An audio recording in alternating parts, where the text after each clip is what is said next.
I'm Carlos Young with Recruit Status, GridironScouting.com. I'm William Good with Recruit Status, GridironScouting.com. Every once in a while, a player comes along that you just really like, wow, that kid is really, really impressive. I've had the chance to see my man, 2019 prospect Xavier Malone, since he was in the 7th and 8th grade, and his development, as a quarterback has been something that's been, quite the thing to see. What's going on, big dog? What's up, man? How you doing? I'm all right, man. I'm all right. All right, so we consider you maybe the top signal caller in East Tennessee, regardless of class, Xavier. Talk a little bit about your game and what you feel that makes you stand out as opposed to other quarterbacks that we see. Really my size and I'm accurate. Whatever, I know where I'm going with the ball before I even snap it. It's just my feet. I set my feet a lot, and I'm not really a runner. I'm a pocket passer, and I throw the ball. Yeah, man, you got one. You throw one of the prettiest deep balls I think I've ever seen. I mean, you put the ball on the money. You got great arm strength. You got great awareness. It's just like you're just groomed to be a quarterback. Your whole entire life. You're a guy, man, that's picked up some early offers. You just recently picked up an offer from the University of Texas San Antonio.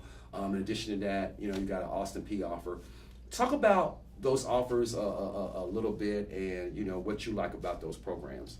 Those programs, they're pretty good programs. I mean, Austin Peay, they're on the come up. They're getting a few players from around our area. UTSA, that's a good program too. They've offered Ja'Cory Anderson from our school. Yeah, they've offered about 8 or 9 or 10 players in this area. Yeah. Dorian from Greenville. Yeah. So those are pretty good programs. I really like them a lot. Who else are you hearing from? I mean, I know you had a real busy, summer schedule, doing a lot of things. Talk a little bit about that. I've been hearing a lot, really, from North Carolina and Kentucky. Those are probably the only 2 schools I've been hearing from the most. But there's a few other schools like Tennessee and Michigan State, different schools like that. I've been hearing from them. Okay. Fulton gonna be young this year. Zay, do you feel like you got to be that man, that leader? Yes. That vocal leader this year? Yes, I have to step up a lot. We have a lot of young guys that's stepping up on the line. They just have to just stay focused and do what they do. Now, yeah, and that's a key point because, I mean, I kind of felt like, over the past 2 years, even though you might have been the guy to him, I wasn't really sure if this was your team, but I kind of feel like this is your team now. Yes, this is my team. I mean, Coach Black, he trusts me. All my other coaches trust me, and they feel like I can. We go as far as I go. So. Now we've noticed a progression in your game too, from your freshman year to where you had a lot of one read options in terms of throwing the ball, but this past season, as a sophomore, we saw you come off, checking down to your second, third options, on some plays. I mean, talk about that maturation process for you and how the game has just slowed down. I mean, yeah, it slowed down a lot. I mean, my freshman year, it was just learning the offense and getting there, getting to my playmakers. But now it's starting to slow down. I could just throw whoever I want to and just get it to my guys and they'll do a job. I mean, Fulton is used to being one of the top dogs, in the state of Tennessee. Again, I mean, last year, it's a good season, but it wasn't a good season by a Fulton standards. It wasn't a regular Fulton season. No, yeah, it wasn't a regular Fulton season. What are you guys doing this year to get back to the state championship game? We really have to focus and not underestimate any of the teams we play.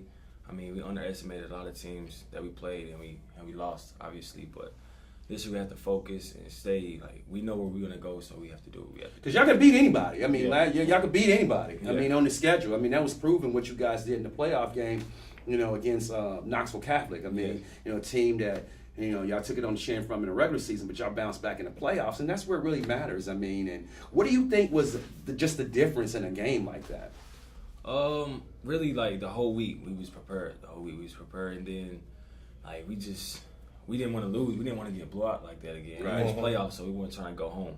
So we just know we could beat them. We just had a scheme right, and then we went out and played how we played. So you done been through since your freshman year. You done been through all the ups and downs, so you know what it takes. Yes, I know what it takes. I mean, there's gonna be times where you're at practice and you're like, and then there's times where you gotta suck it up and keep it going. But that's what you gotta do. Well, Xavier, man, we looking for big things out of you this year. and the Fulton Falcons. You can find out more information about my man on our website at gridironscouting.com. In addition to this video, I'm Carlos Younger. I'm William Goodwin. Get noticed.